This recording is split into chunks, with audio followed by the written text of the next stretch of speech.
અને ઉત્તર ગુજરાતમાં પણ ક્યાંક ભારે તો ક્યાંક અતિ ભારે વરસાદ જોવા।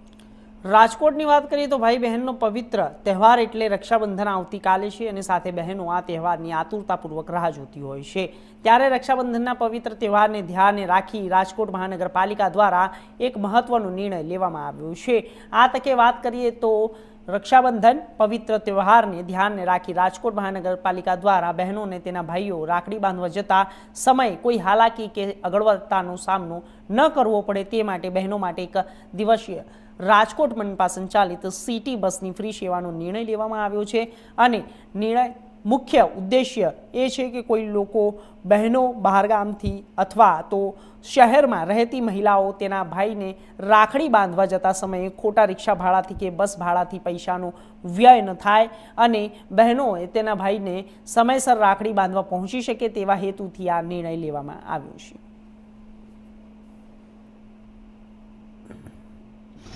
રક્ષાબંધનનો પવિત્ર તહેવાર ભાઈ બહેનના એક રક્ષા માટેનો તહેવાર હોય છે। દર વર્ષે કોર્પોરેશન દ્વારા આખો દિવસ બહેનોને બસની સુવિધા ફ્રી આપવામાં આવે છે। કાલે રક્ષાબંધનનો તહેવાર હોય, કાલે પણ રાજકોટ મહાનગરપાલિકા દ્વારા તમામ બહેનોને બસ મુસાફરી ફ્રી રહેશે। રક્ષાબંધનના પવિત્ર પ્રસંગ નિમિત્તે કોર્પોરેશન દ્વારા દર વર્ષે કરીએ છીએ એમ આ વર્ષે પણ રક્ષાબંધન તહેવાર નિમિત્તે દરેક બહેનોને બસ સુવિધા ફ્રીમાં આપવામાં આવશે।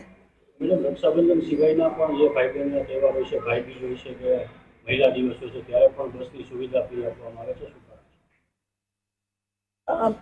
મહિલા દિન નિમિત્તે પણ બહેનોને ફ્રી સુવિધા આપવામાં આવે છે। દિવાળી પર્વ નિમિત્તે ભાઈ બીજનો જે તહેવાર છે એ પણ ભાઈ બહેનના એક પ્રતીક સમાનનો તહેવાર હોય, આ દિવસે પણ બહેનો માટેની રાજકોટ મહાનગરપાલિકા કોર્પોરેશન દ્વારા બસની સુવિધા છે એ બહેનોને ફ્રી આપવામાં આવે છે।